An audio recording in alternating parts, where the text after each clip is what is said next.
আসসালামু আলাইকুম।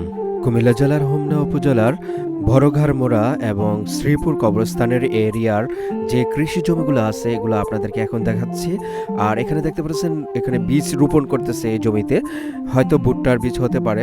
আর এটি হলো কবরস্থান, দেখতে পারেন একটু আগে। আর এই দৃশ্যটা হলো শ্রীপুরের কিছুটা অংশ, আর কিছুটা এদিক দা বিশাল সামনের যে এরিয়াটা দেখা যাচ্ছে ওটি হলো বড় ঘাড়মোড়ার বাড়িঘরগুলো কিন্তু স্পষ্ট এখান থেকে দেখা যাচ্ছে।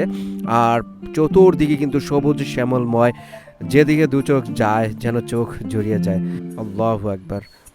আল্লাহ কত সুন্দর করে আমাদের এই জন্মস্থান, আমাদের এই বাংলাদেশ, আমাদের এই মাতৃভূমিকে সাজিয়েছেন কল্পনার বাহিরে। আর দেখেন কত হাজার হাজার পাখি এখানে ছুটে এসেছে খাবারের সন্ধানে। আর এখানে কৃষকরা কাজে ব্যস্ত, আর দূরে হাল দিতেছে জমিগুলো। আর পাশাপাশি হাজার হাজার পাখি ঘুরতেছে ট্রাক্টরের পিছনে পিছন। কারণ এই হাল দেওয়ার সাথে সাথে কিন্তু অনেক পোকামাকড় নিচ থেকে ওঠে, সেই পোকামাকড়গুলো কিন্তু পাখির খাবার হিসেবে তারা গ্রহণ করে থাকে। অসম্ভব সুন্দর এই শেষবেলার দৃশ্যগুলা, গ্রামের অনেক ভালো লাগে। কেমন লাগলো আপনাদের আজকের এই দৃশ্যটি তা অবশ্যই জানাবেন। আর এখানেই বিদায় নিচ্ছি। আল্লাহ হাফিজ।